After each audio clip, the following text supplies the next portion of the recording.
Hello all, எப்படி இருக்கீங்க? So the most expected and the last film of Thalapathy விஜயோட ஜனநாயகன் படத்தோட ட்ரெய்லர் ரிலீஸ் ஆயிருச்சு. அண்ட் டிசப்பாயிண்டிங்லி அண்ட் எஸ், இது அஃபீஷியல் ரீமேக் ஆஃப் பகவந்த் கேசரிங்கிறது ட்ரெய்லர் பார்த்ததுன்னா ஆல்மோஸ்ட் நிறைய பேருக்கு கன்ஃபார்ம் ஆயிருக்கும். இது வரைக்கும் படம் பார்க்காதவங்க கொஞ்சம் வெயிட் பண்ணுங்க. இல்லை பார்த்துருக்கவங்களுக்கும் கொஞ்சம் மேபி என்னடா அது இப்படி ரீமேக்காக போச்சேன்னு கொஞ்சம் டிசப்பாயிண்டிங்காக இருக்கும். But okay, whatever, we have to accept and we have to watch it in. And the movie coming 9th release ஆக போகுது. ஆல்ரெடி சம் சென்சார் இஷ்யூஸ் போயிட்டு இருக்காங்க. But it's actually not a issue. அது issue இல்லை. Producers they want to have a U certificate. But இப்போதைக்கு இருக்கிற cuts வச்சு அவங்க யூ தான் கொடுக்குறேன்னாங்க, சாரி யூஏ கொடுக்குறேன்னாங்க. பட் அவங்க யூக்காக இப்போ ட்ரை பண்ணிட்டு இருக்காங்க. மற்றபடி வேறு எந்த இஷ்யூஸும் இல்லை. பிளான் பண்ணபடி 9th ரிலீஸ் தான். ஓகே, ஸோ ட்ரெய்லரில் பார்த்துருப்பீங்க. விஷுவல்ஸாக சத்யன் சூரியன் ரொம்ப சூப்பராகவே கேப்சர் பண்ணியிருக்காரு. படத்தோட விஷுவல்ஸ் நல்லாவே இருக்கும்னு எக்ஸ்பெக்ட் பண்ணலாம். ஆஸ் யூஷுவல் பிஜிஎம் அனிருத்தோடது நல்லா இருக்குது. அண்ட் சொல்லவே வேணாம், ஸ்க்ரீன் ப்ரெசன்ஸ் ஆஃப் விஜய் அவ்வளோ சூப்பராக இருக்குது. அப்பார்ட் ஃப்ரம் தேட், ஸ்டோரியில் பகவந்த் கேசரிலேருந்து ஏதாவது சேஞ்ச் பண்ணியிருக்காங்களான்னு பார்த்தா மேபி இது completely 70 to 80% of remake of Bhagavanth Kesari. Remaining வந்து ஹெச்வினத்தோட இன்புட் போட்டு இந்த political and the android humanoid robots and அந்த விஷயங்களை கொஞ்சம் இன்க்ளூட் பண்ண மாதிரி தெரிஞ்சிருக்கு. பட் வாட் எவர், அட்லீஸ்ட் அதையே கம்ப்ளீட்டாக ரீமேக் பண்ணியிருந்தாவது நல்லா இருந்திருக்குன்னு சொல்லாமல் இருந்தால் ஓகே. இன்கேஸ் நீங்கள் வந்து பகவந்த் கேசரி பார்க்கலன்னா அதோட பிளாட் லைன் மட்டும் என்ன அப்படிங்கிறது கொஞ்சம் பார்த்துலாம்.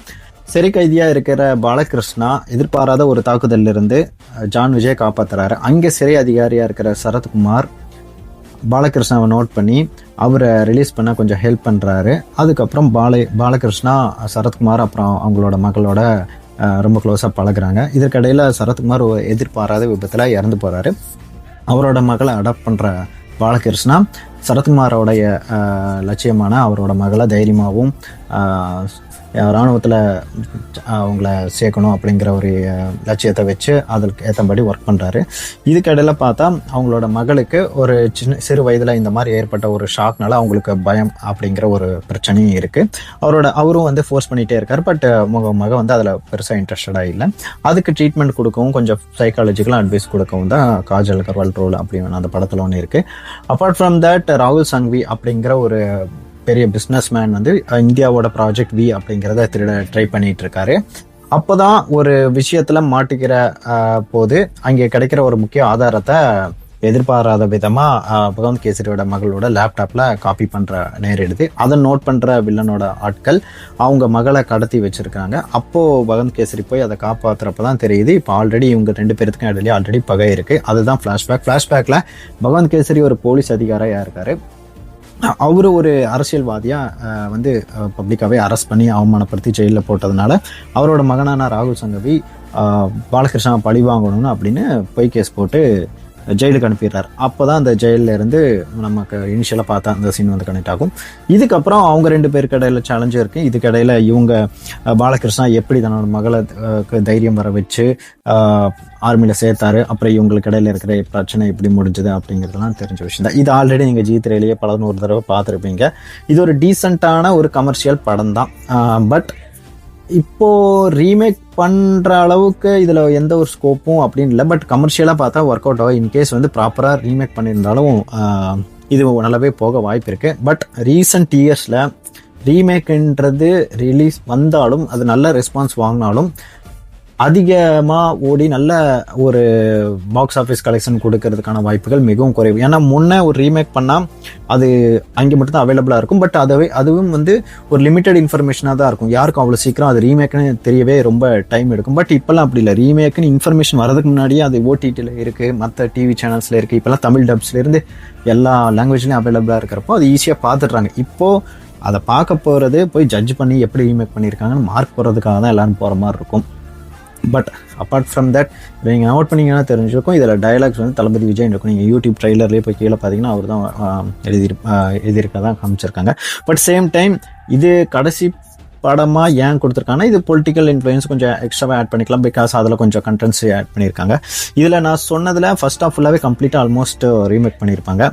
செகண்ட் ஹாஃப் மட்டும் கொஞ்சம் மாடிஃபை பண்ணி இது ரொம்ப பொலிட்டிக்கலாக க்ளோஸ் கொண்டு போயிருக்கிறதுக்கான வாய்ப்பு அதிகமாக இருக்குது. ஆனால் ஹெச்வித்தோட இன்புட் கொடுத்து இப்போது அந்த ஆங்கிளில் தான் செகண்ட் ஹாஃப் முடிஞ்ச வரைக்கும் பண்ணியிருப்பாங்க. பட் சோர்சஸ் படி இது 70 to 80% பகவந்த் கேசரியோட அஃபீஷியல் ரீமேக் தான். ரீமேக் ரைட்ஸ் வாங்கி இப்போ ரீமேக் தான் பண்ணியிருக்காங்க. பட் வாட் எவர், இப்போது இது கடைசி படமாக இல்லாமல் நார்மல் படமாக வந்திருந்தால் கண்டிப்பாக அடித்து தொங்க விட்டு எல்லாருமே ரொம்ப டிசப்பாயிண்ட் ஆயிருப்பாங்க. ஏன்னா ஃபஸ்ட்டில் ஆரம்பத்துலேருந்தே முட்டு கொடுத்துட்டு இருந்து இதெல்லாம் ரீமேக்லாம் பண்ண போகிறோம், எதுக்கு அது ரீமேக் பண்ண போகிறோம் அப்படின்னு பண்ண போகிறோன்றது மேலே கேட்டுட்டு அதுக்கப்புறம் கொஞ்சம் கொஞ்சமாக அசப் பண்ணி இப்போ ஓகே என்னவா இருந்தால் என்ன, என்னையா இப்போ பரவாயில்ல எந்த கேசரியாக இருந்தாலும் போய் சாப்பிட்றலாம் அப்படிங்கிற ஒரு எண்ணத்தில் தான் எல்லாருமே இருக்காங்க. வேறு வழி இல்லை, போய் பார்த்து செலிப்ரேட் பண்ணி தான் ஆகணும் இன்கேஸ் விஜய் ஃபேன்ஸாக இருந்தால். இப்போது இது எதிர்பார்த்த அளவுக்கு, அதாவது ரீமேக்குன்னு தெரிஞ்சிச்சு, அட்லீஸ்ட் டீசெண்டான வாட்சாக இருந்தால் கூட ஓகே. பட் எங்கேயும் தப்பி தவறி அந்த எக்ஸ்ட்ரா 100 ரோபோட் அந்த பொலிட்டிக்கல் கண்டென்ட்லாம் வச்சு கிரிஞ்சு மாதிரி ஏதாவது பண்ணிட்டாங்கன்னா போட்டு சமத்தியாக அடிக்கிறதுக்கான வாய்ப்பு இருக்குது. ஏன்னா ஊரில் எல்லாருக்கிட்டையும் வம்பெடுத்து வச்சுருக்கானுங்க. முக்கியமாக இப்போது அத்தாக்டர்ஸ் ஃபேன்ஸ் மட்டும் இல்லை, உங்களுக்கே தெரியும் பொலிட்டிக்கல் பார்ட்டிஸ் நல்லா இருந்தாலும் போட்டு அடித்து இதுதான் வரவங்க. இதுக்கடையில் படம் ப்ராப்பராக ரிலீஸ் ஆகி ஓடினாலே பெரிய விஷயம். ஏன்னா இது கூட வர பராசக்தி இப்போது ஒரு நார்மல் ஸ்டேட்டில் வச்சதுனால தான் இது கொஞ்சம் போகுது.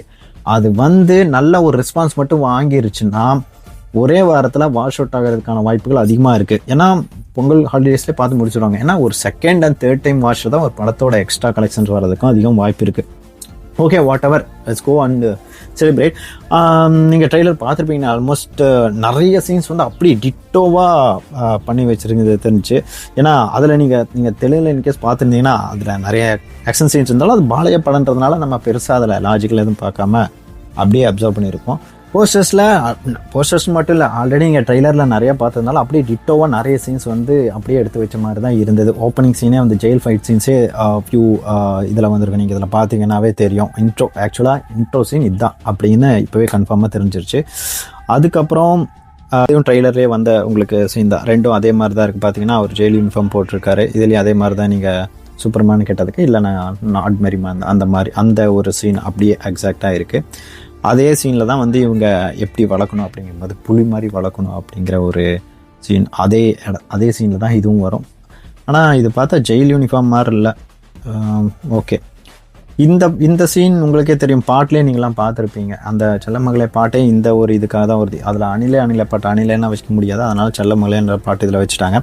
இந்த சீன் பார்த்தீங்கன்னா பின்னாடி விஜய்க்கு பின்னாடி பார்த்தீங்கன்னா ஒரு போலீஸ் ஆஃபீஸர் இருக்கார்ல, சரத்குமார் ரோலில் தமிழில் நடிச்சிருக்கிறது கௌதம் வாசுதேவன் தான். இதில் அவர் அம்மாவோட இறக்கும் போது அந்த சீனில் வர்ற ஒரு சீன் தான்.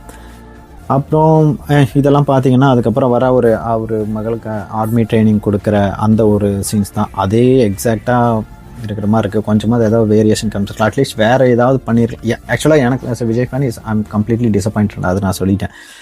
அண்டு இதில் அதே சீன் தான். இதில் சைன் அந்த ஒரு லெட்டர் அந்த அப்ளிகேஷன் ஃபார்மில் சைன் போடுறதுக்காக கேட்டுருப்பாங்கன்னு நினைக்கிறேன். அந்த ஒரு சீன் தான் இதுவும். இதை நீங்கள் பகவந்த் கேசரி பார்த்தவங்க உங்களுக்கு நல்லா தெரியும்னு நினைக்கிறேன். பார்க்காதவங்களுக்கு கொஞ்சம் என்னடா அது அப்படின்ற மாதிரி இருக்கும். பட் நீங்கள் ரெண்டும் கம்பேர் பண்ணி பார்த்துக்கலாம்.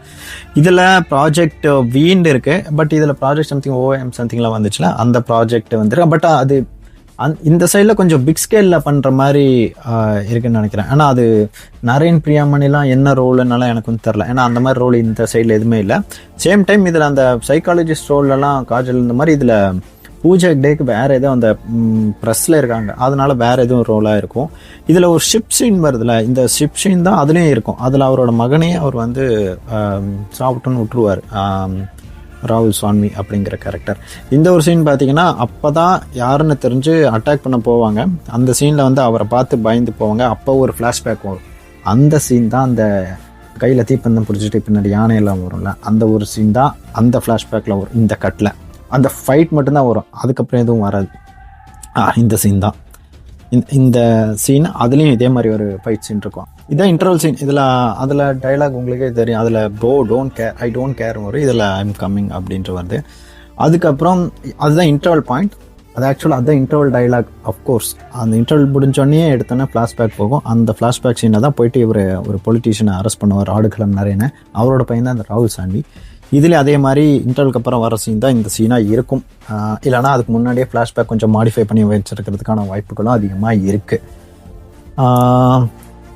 எஸ், அதுக்கப்புறம் இதில் பிரகாஷ்ராஜ் பாபி டயாலோட அப்பாவாக இருக்கிறதுக்கான வாய்ப்புகள் குறைவு. ஏன்னா அதில் ராகுல் சான்வியோட அப்பா தான் ஆடுகளம் நரேன்.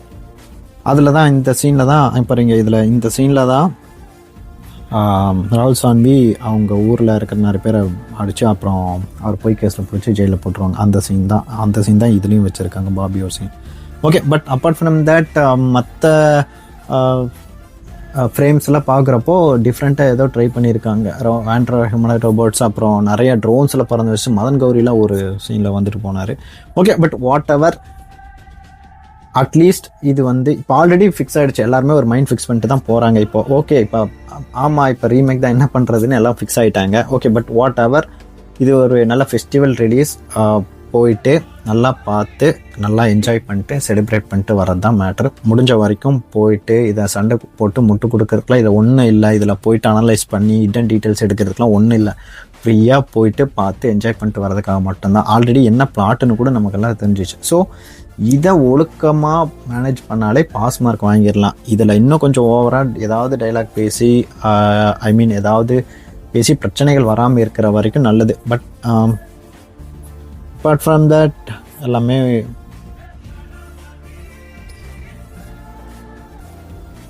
ஸோ அவ்வளோதான்.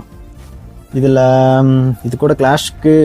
பட் இப்போது இதில் ரீமேக் பண்ணுறதுனால இன்னும் டிஸ்அட்வான்டேஜ்னால், இப்போது தெலுங்கு ஸ்டேட்டில் இதோட பிஸ்னஸ் கொஞ்சம் கம்மியாக தான் போகும். ஏன்னா ஆல்ரெடி அங்கே தான் அந்த படம் எடுத்ததுனால. ஸோ ஆல்ரெடி அதுக்கு பிஸ்னஸ் இதை போக கம்மியாக தான் இருக்குது.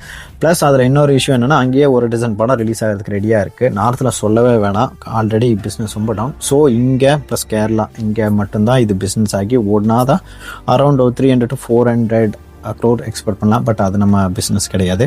நாம் போய் பார்த்து என்ஜாய் பண்ணுறது மட்டும்தான். போய் எல்லோரும் பார்த்து என்ஜாய் பண்ணி செலிப்ரேட் பண்ணுங்கள். அவ்வளோதான். தேங்க்யூ.